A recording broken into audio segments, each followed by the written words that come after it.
तो जब हम हमारी संस्कृति की बात करते हैं तो हमें पितृसत्तात्मक या मातृसत्तात्मक की बात नहीं करनी चाहिए।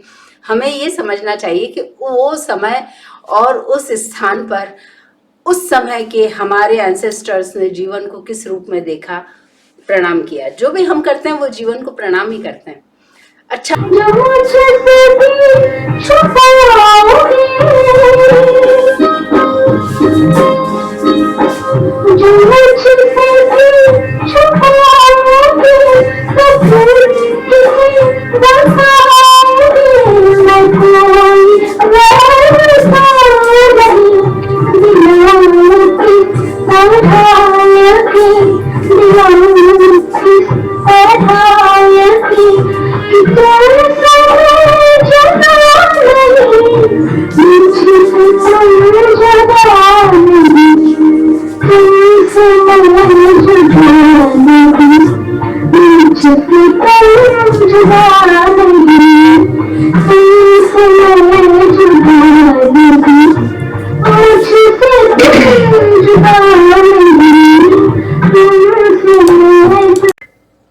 आशा जी के गाए इस गीत में बॉन्डिंग की जो गरिमा है उसे बहुत ही खूबसूरती से सजा संवार कर प्रस्तुत किया गया है। और आशा जी हमारे दिल और दिमाग में छाई हुई हैं इन दिनों। तो ये गीत हमने बहुत सोच समझकर जानबूझकर लिया है। रादर इस गीत के कारण ही ये वैशाख की अक्षय तृतीया और इससे रिलेटेड कुछ कहानियाँ, कुछ बातें याद आई। रिवाइज, पुनरुद्वार करना होता है, संवाद करना जीवन को एक नया आयाम देना, नया मोड़ देना, नई दिशा देना। दिशाएं क्या है हम खुद तय करते हैं। नया मोड़, नई दिशा, ये सब हम खुद तय करते हैं। आखा तीज विशेष है। पूरे विश्व में भारतीय सभ्यता और संस्कृति अपने कुछ विशेष मानदंडों को फॉलो करने के कारण, उनको मानदंडों की पालना करने के कारण विशेष मानी जाती है। उसके लिए रेस्पेक्ट है। आज से 50, 60, 70 साल, 80 साल पहले तो ये रेस्पेक्ट बहुत हाई लेवल पे था। उसके बाद में विश्व स्तर पर हम लोग राजनीतिक कारणों से अलग थलग रहे। तीसरी शक्ति के रूप में रहे। वो कारण रहा। फिर ओपन मार्केट, देन आदान एंड प्रदान, ये सब। खैर, आखा तीज में ऐसा क्या होता है कि इस दिन किया हुआ कोई भी काम अक्षय माना जाता है। हेड ऑफ द किसी भी संस्था का जो हेड है वो जिस मूड में होगा, संस्था उसी तरीके से काम करेगी। उसका मूड कैसे बनता है, बिगड़ता है, वो कैसे देखता है चीजों को। वो चीजों को जैसे देखता है वैसे सोचता समझता है, और जैसे सोचता समझता है वैसे ही क्रिएट करता है, वैसे ही वो माहौल बनाता है। तो हमारे जो सोलर सिस्टम है उसको बनाने वाला द सन, सूर्य भगवान, सूर्यदेव, और हमारा मन होता है दिमाग की आदेश की पालना करने के लिए, है ना। मन जिसे चाहता है उसे चाहता रहता है। फिर धीरे धीरे दिमाग उसके अनुसार नई योजनाएं बनाता है, नई ज्योमेट्रिकल फिगर्स बनाता है, नए फार्मूले बनाता है कि अच्छा चलो यहाँ करन जना बिया हो जाए। तो ऐसे करके वो करता रहता है। तो ऐसे करके एक नई व्यवस्था खड़ी हो जाती है। तो इसलिए क्या कहा जा सकता है कि एवरीथिंग इज चैलेंजेबल। किसी भी व्यवस्था को कभी भी चुनौती मिल सकती है। हम दे सकते हैं, हम सफल हैं, ऐसा नहीं कह रहे। वो मिलती ही है, उस संस्था को चुनौती मिलती ही है। प्राचीन भारत ने जिस तरह से समाज की रचना की, वो बुरी से बुरी होगी, अच्छी से अच्छी होगी हमारे लिए, है ना। लेकिन वो बाकी सभी सभ्यताओं से बहुत अलग है। उसको बनाने में उस समय के प्रकांड पंडितों ने अपनी अपनी समझ का योगदान दिया, वो उसे अपने भीतर समेट कर नहीं बैठे, उन्होंने आगे होकर उसको शेयर किया, साझा किया दूसरे पंडितों से, और धीरे धीरे एक व्यवस्था का निर्माण हुआ। खैर, हम उस लंबी बातचीत में नहीं जाएंगे।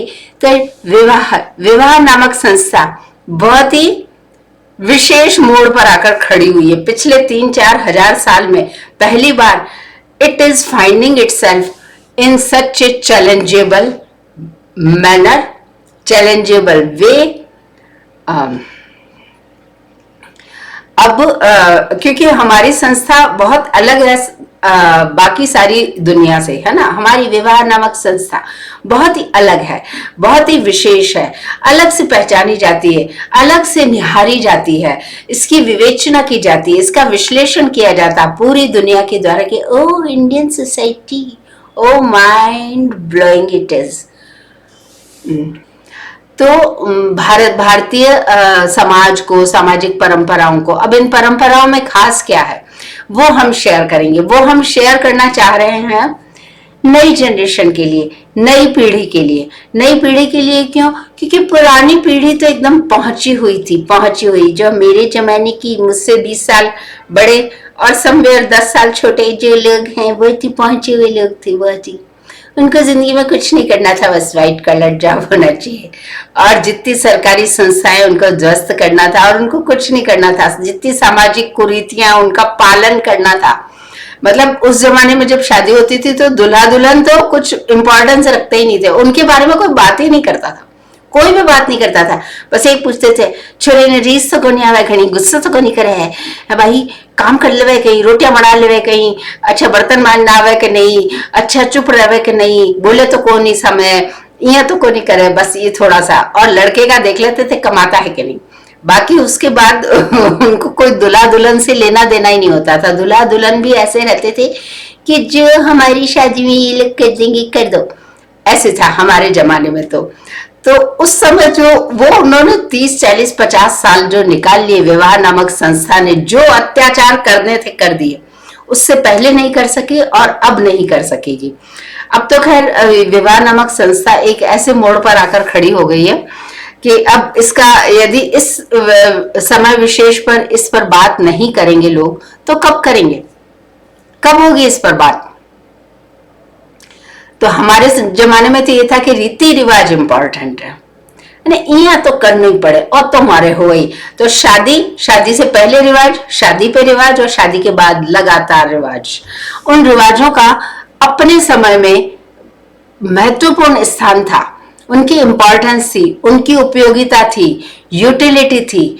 लेकिन वो हमारे जो ये बीच का जो समय था, उस समय उसको कितने क्वालिटी के साथ उसको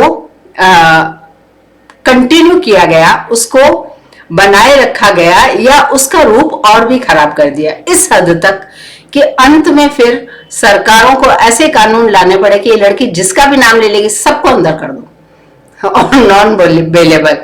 तब जाके ये थोड़ा बहुत सुधरा है, समाज सुधरा नहीं है, क्योंकि इनको अभी भी नशा उसी व्हाइट कलर जॉब का, ये नौकरी लागी में, भले चपरासी है, सरकारी भले अफसर है ना, सरकारी उस ठप्पा लग गया। उसके बाद में जैसे ब्राह्मण हूं, जैसे बनिया हूं, जैसे ठाकुर हूं, वैसे ये सरकारी नौकर हूं। ये एक अलग ही तमाशा नया शुरू हुआ था। शुरू जब किया गया था तो शायद ये सोच के किया गया था कि अच्छा ये है ना, मतलब जैसे पहले प्रिंसली स्टेट्स हुआ करते थे, तो प्रिंसली स्टेट्स में क्या था, चाहे वो मुस्लिम हो चाहे हिंदू हो, उसमें यह था कि लोअर कास्ट या क्लास के पर्सन में यदि वो टैलेंटेड है तो राजा उसको बहुत रेस्पेक्ट देते थे और उसको बहुत पैसा वैसा देते थे, धन दौलत से माला माल कर देते थे। वो बंदा अपनी खुद की कास्ट में एक सुपर मोस्ट पोजीशन एंजॉय करता था, वो फैमिली करती थी, ये सब होता था। लेकिन उनको कभी भी, वो कितना भी टैलेंटेड है, उसको अपर क्लास के बराबर या उससे ऊपर नहीं बिठाया जाता था। उसको पोजीशन नहीं दी जाती थी। पोजीशन देने का मतलब है उसको ऊपर बिठाओ, ऊपर बिठाने का मतलब है अपर क्लास या अपर कास्ट के लोग उसको नमस्कार करें, वो बर्दाश्त नहीं था। उस समय राजा को अपनी चिंता करे कि वो उसकी चिंता करे, राजा सही गलत का ध्यान रखे कि अपनी जान बचाए। तो वो इस चक्कर में ना मतलब उनको पोजीशन नहीं देते थे। तो ये जो काम है सबसे पहले ब्रिटिश गवर्नमेंट ने शुरू किया कि लोअर क्लास में यदि कोई टैलेंटेड दिख रहा है तो उन्होंने अपर क्लास या कास्ट के ऊपर उनको पोजीशन देनी शुरू कर दी सरकारी नौकरी में, और सरकारी नौकरी की बड़ी उन्होंने महत्ता बना के रख दी थी सोसाइटी में। तो ये एक कारण था, मतलब ये भी एक कारण था इनका ब्रिटिश गवर्नमेंट के यहाँ पर उखाड़ पछाड़ का, ये भी एक बहुत बड़ा कारण था। और ब्रिटिशर्स या फिरंगियों ने ये घोषणा करनी शुरू कर दी थी कि भारत में प्रजातंत्र चलेगा नहीं, क्योंकि भारत में जातिवाद इस लेवल का है। लेकिन ठीक है, जितना चल गया अभी तो सेम ही हम उसी उनकी भविष्यवाणी को सच करके दिखा ही रहे हैं। तो ये मतलब इस तरीके से ये हमारी एक सामाजिक परंपरा कुरीति चली आ रही थी। सूर्य देव का मेष और वृष में रहना, मेष मंगल की राशि है, मेष राशि सेनापति की राशि है, और वृष राशि शुक्राचार्य, दैत्य गुरु शुक्राचार्य वीनस प्लैनेट की राशि मानी जाती है, उनका घर है खास। तो इस तरह से ये सूर्यदेव एक अलग ही मूड में मिलते हैं, और चंद्रमा रोहिणी नक्षत्र में रहते हैं। तो रोहिणी नक्षत्र हो और चंद्रदेव की प्रसन्नता देखने लायक होती है। इनकी भी अलग अलग कथाएं हैं जो बड़ी खूबसूरत हैं, और उनके पीछे अपना एक लॉजिक भी है। तो खैर, विवाह जन्म पत्रिका में 7वां घर विवाह का होता है। सप्तपदी के 7 फेरे होते हैं, 7 जन्मों का 7 होता है। इन 7 का अर्थ क्या है? 7 का अर्थ यह है कि 9 हमारे पास में प्राकृतिक अंक है। यदि कोई भी व्यवस्था या कोई भी कार्य पद्धति अपने आप को 9 के साथ सिंथेसाइज कर लेती है, अर्थात वो इतनी परफेक्ट हो जाती है कि वो 9 को पार कर ले, इसका अर्थ ये है कि वो आगे निकल गई। इसका अर्थ ये है कि जीवन को अब उसकी आवश्यकता, उस कार्य पद्धति की आवश्यकता नहीं रही, उस संस्था की आवश्यकता नहीं रही। हम कभी भी किसी को शुभ कार्य के लिए आशीर्वाद रूप में 1.25 रुपया देते हैं, 1.25 मणि करते हैं देवताओं के यहाँ पर। तो 1.25 का अर्थ है 1 से बढ़ाकर देना। 1 और 3 का अंक बहुत महत्वपूर्ण है, और 3 3 जा 9, 3 को 3 टाइम्स मल्टीप्लाई करेंगे तो 9 हो जाएगा। तो ये मतलब 9 हो गया, मतलब 9 का अंक देवी भगवती का अंक। देवी भगवती हमारे सेल में माइटोकॉन्ड्रिया पावर हाउस माना जाता है। देवी भगवती शक्ति का रूप है हमारे यहाँ पर, और यदि इनको 9 के अंक को पार कर लिया तो इसका मतलब देवी भगवती ने हमें आगे भेज दिया एक नई व्यवस्था या एक नई कार्य पद्धति को अपनाने के लिए। इस प्रकार से तो 7 का मतलब है कि हम क्रॉस करने के बिल्कुल करीब है। 100 में से 70 नंबर आए मतलब बहुत सही है बंदा, इस विषय में कुछ अलग से शोध करेगा। 100 में से 100 आए मतलब इसका मतलब यह है कि ये बंदा मतलब इस विषय के लायक ही नहीं है, ये तो किसी और ही दुनिया के लायक है। यहाँ तो इनको जबरदस्ती विराजमान करके रखा गया है। इसका अर्थ यह है, मेरे ख्याल से मैं मेरी बात कह पा रही हूँ, थोड़ा सा कॉम्प्लिकेटेड है। तो 7 का अंक, 7 सप्तपदी के 7 फेरे, 7वां घर विवाह का घर, और 7 जन्मों का 7। ये इस प्रकार से विवाह नामक संस्था में ये 3-4 चीजें बहुत ही महत्वपूर्ण मानी गई हैं। अब 7वां घर विवाह का है, तो हम रस सिद्धांत में देखें तो 7वां घर विभत्स रस का, 7वां विभत्स होता है, और 8वां फिर अद्भुत रस है। यानी आपने 7 अंक पार कर लिए तो आठवां अद्भुत रस पर आप एक नई व्यवस्था की रचना करने के लिए तैयार होते हो, नई व्यवस्था की तैयारी कर लेते हो, नई कार्य पद्धति का विकास कर लेते हो। जीवन में कभी भी कुछ भी हो सकता है, एवरीथिंग इज चैलेंजेबल। मुझे ये बात एक वकील ने कही थी 2008 में। पहली बार मैं किसी ऐसे व्यक्ति से मिली कि मुझे लीगल हेल्प चाहिए, और जिनसे मिली वो इस समय प्रोबेबली 95 के अराउंड होंगे, वो बहुत जाने माने वकील है। तो उनको मैंने 5-10 मिनट में पूरी स्टोरी सुनाई कि मैंने कहा जो भी घटनाक्रम हुआ ये लीगली नहीं होना चाहिए था, मॉरली नहीं होना चाहिए था, एथिकली नहीं होना चाहिए था, सोशली नहीं होना चाहिए था, इमोशनली नहीं होना चाहिए था। जो भी घटनाक्रम मैंने उनको वर्णन किया, मैंने कहा इसके होने की संभावना मैंने पूरी तरीके से मतलब समाप्त कर दी, उसके बाद भी ये घटना हो गई। और मैं आपसे ये जानना चाह रही हूँ कि मैं यहाँ कहाँ खड़ी हूँ लीगली। तो उन्होंने ये बात कही कि एवरीथिंग इज चैलेंजेबल। आप किसी भी चीज को कभी भी चैलेंज देख सकते हो। आपको लगेगा ये तो चैलेंज हो ही नहीं सकता, मतलब इसको तो कोई चुनौती है ही नहीं, लेकिन वो भी चैलेंजेबल है और चैलेंज होती है, और उस चैलेंज को झेलना पड़ता है। और ये हम हमारे आसपास घटित होते देख भी रहे हैं। मेरे अपने निजी जीवन में मैंने वकील, डॉक्टर और पुलिस, इन तीन को बाकी समाज के घटकों से ज्यादा ईमानदार देखा है। बहुत कम डॉक्टर हैं जो बिल्कुल गई गुजरी मानसिक स्थिति में होते हैं। वो उनमें हमेशा ये चीज देखने में आती है कि वो किसी की पीड़ा को, किसी की खुशी को, किसी की आवश्यकता को वो बिना बोले सुन लेता है। नॉर्मली कम या ज्यादा उनमें ये क्वालिटी होगी, लेकिन होती है। बहुत कम ऐसे गए गुजरे होते हैं जिनको मतलब ऐसी भी कोई योग्यता होती है जीवन में, उसका उनको अंदाज भी नहीं है, अनुमान भी नहीं है। ऐसे बहुत कम डॉक्टर होते हैं। और वकील भी नॉर्मली हमें मिल जाते हैं, यदि हम ढूंढने जाते हैं तो हमें ठीक ठाक, मतलब कम कोशिशों में भी ठीक ठाक लोग मिल जाते हैं। और पुलिस में भी थोड़ा हाथ पैर मारने से फिलहाल तक ये स्थिति है कि हमें अच्छे लोग मिल जाते हैं।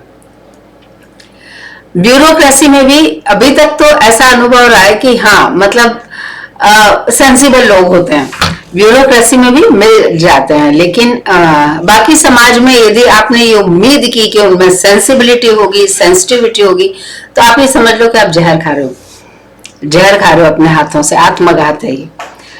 तो ये मतलब खैर, coming back to the point कि वकील जो होते हैं उनकी जो ये बात थी ये एकदम सटीक बैठती हुई दिख रही है कि everything is challengeable in life. कुछ भी मतलब किसी को भी कभी भी चैलेंज मिल सकता है। उसका एथिकली करेक्ट होना, सीता जी को उसमें अग्नि परीक्षा से गुजरना पड़ा, एकलव्य को मतलब कितनी बड़ी परीक्षा देनी पड़ी, अपनी उपलब्धि की कितनी बड़ी कीमत चुकानी पड़ी। तो कुछ भी हो सकता है, किसी के साथ भी कभी भी कुछ भी हो सकता है। तो again coming back to the point कि 7 का अंक क्या है। शादी हमारे यहाँ पर ये 50-60 साल छोड़ दें तो शादी की क्या इंपॉर्टेंस रही है। भारतीय समाज में बाल विवाह होते रहे हैं। बाल विवाह में एक टिपिकल टाइम पीरियड तो उनका कोर्टशिप का ही माना जाता था कि वो दुल्हन को या ब्राइड को वो लेकर आते थे, 2-4 दिन वो रहती थी, फिर वापस चली जाती थी। उसको मानसिक रूप से तैयार होने के लिए मौका दिया जाता था। इसके अलावा समाज की व्यवस्था कुछ ऐसी थी कि वो एकदम से समाज उसके साथ क्रूअलिटी दिखाने की हिम्मत नहीं करेगा, क्योंकि उससे उस परिवार को भी समाज में बने रहना है। समाज अपने कुछ रूल्स बना के चलता था। यदि महिलाओं पर यानी कि ब्राइड पर यदि कुछ रूल्स फिक्स है तो उस परिवार पर भी फिक्स है।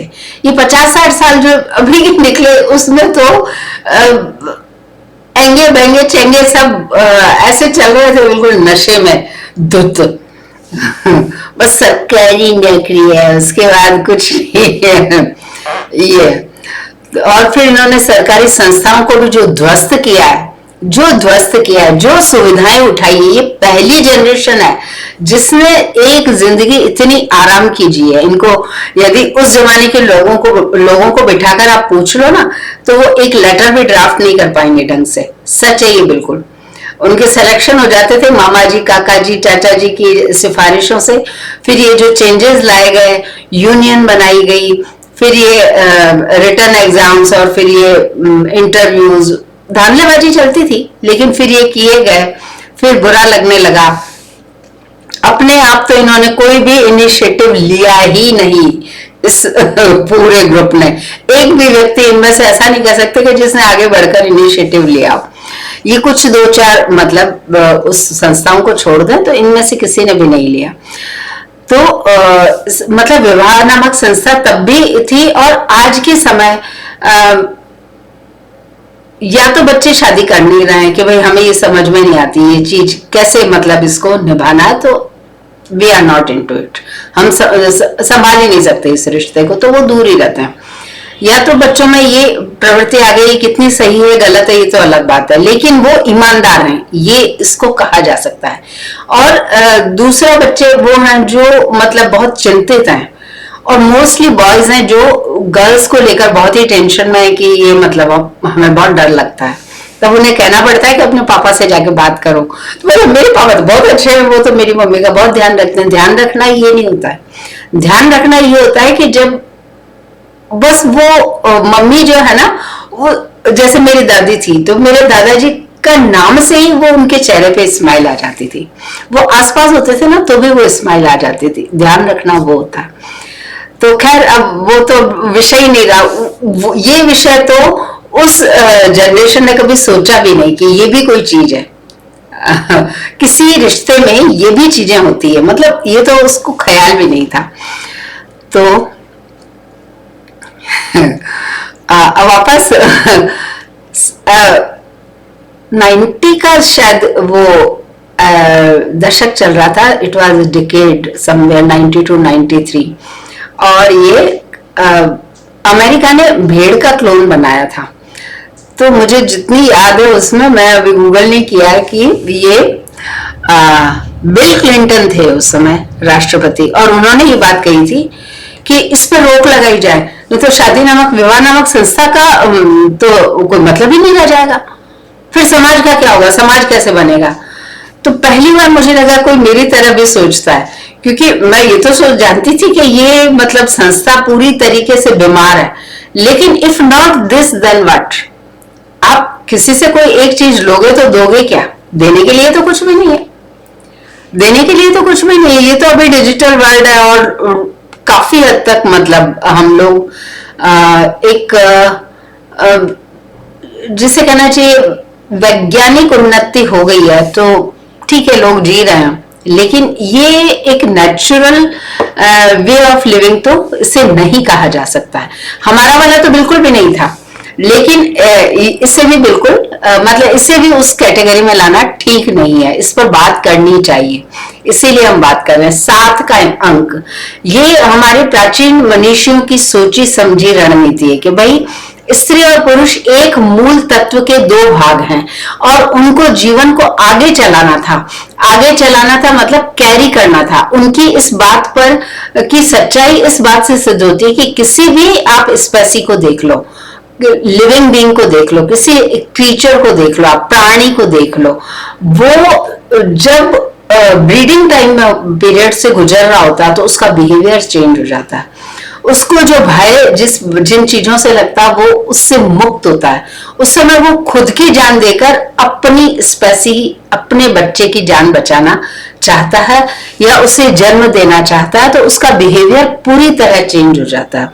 और जब उसका बिहेवियर चेंज होता है तो आप ये देखोगे कि प्रकृति भी उस समय एक अलग ही रूप में मिलती है। और ये जो प्रकृति के रूप हैं हमको भारतीय सभ्यता और संस्कृति की किन विवेचनाओं में मिलते हैं, ये एक अलग से विषय हो जाएगा, फिर मैं भटक जाऊंगी। तो ये एक मतलब अलग ही बात हो जाएगी। तो फिर ये इसका अर्थ कहने का मतलब है कि उनका उनका जो थॉट प्रोसेस था वो बिल्कुल सही डायरेक्शन में जा रहा था। उन्होंने जीवन को बहुत अच्छे से समझने की कोशिश की, सफलता प्राप्त की।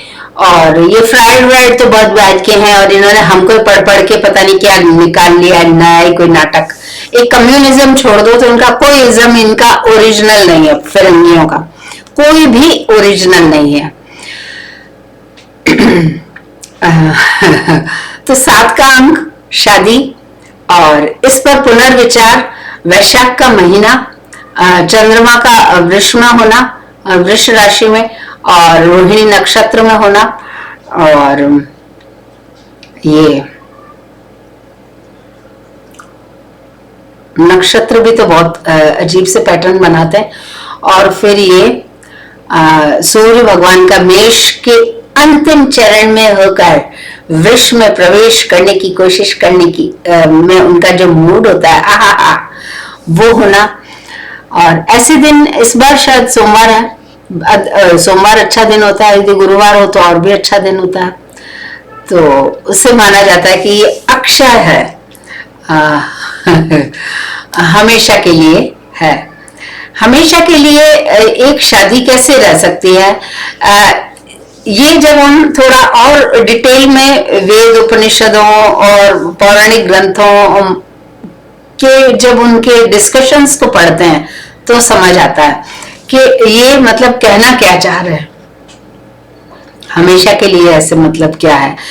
तो शादी को लेकर देखो, भगवान शिव की पूजा करनी चाहिए। शिव जो है वो अखंड ब्रह्मांड है और देवी भगवती है या स्त्री शक्ति वो ग्रेविटी है।